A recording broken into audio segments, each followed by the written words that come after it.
Ohayo gozaimasu minasan. Ohayo Japan. O linis-linis din naman pag may time. Kasi kahit sabihin mo nakasarado lahat yan, meron pa rin pumapasok na alikabok. Lalo na kung ang tirahan mo, tabi lang ng kalsada.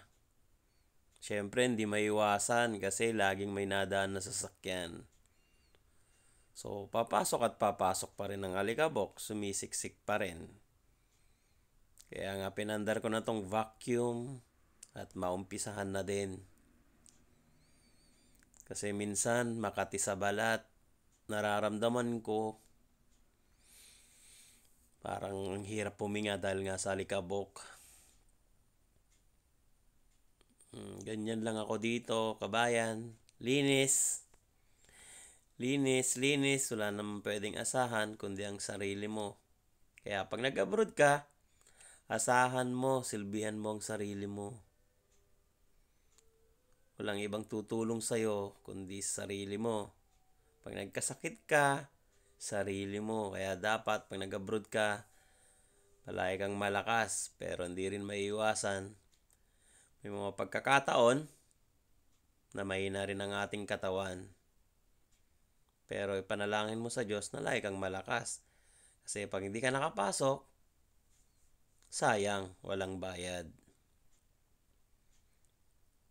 Minsan kahit gusto mong pahinga, kailangan mo pa rin pumasok. Kasi no choice ka. Manghihinayang ka talaga sa araw na mawawala sa'yo.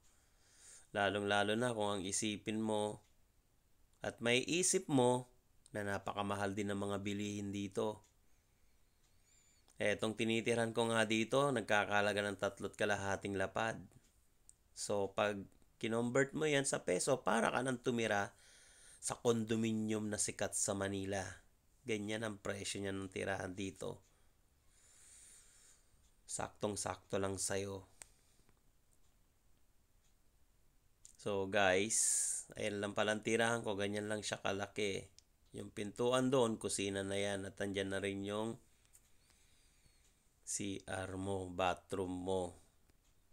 Ganyan ang mga tirahan dito. Kung tawagin 1DK, pang-isahan lang talaga. Pero napakamahal kung titignan mo. Kaya wag mo nang isipin pag nagbayad ka kasi masasaktan ka lang.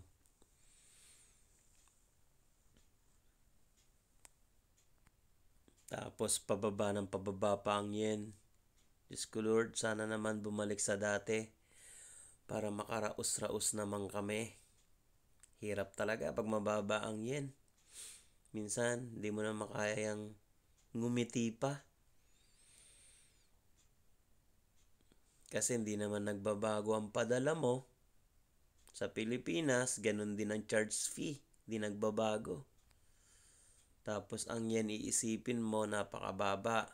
Ay hirap talaga mamuhay dito rin sa Japan. Akala nyo lang napakasarap. Mahirap po. Sinasabi ko sa inyo, napakahirap din talaga. Kung ikaw ay single na umalis ng bansa, okay lang. Pero kung pamilyado ka at ikaw lang inaasahan, mahirap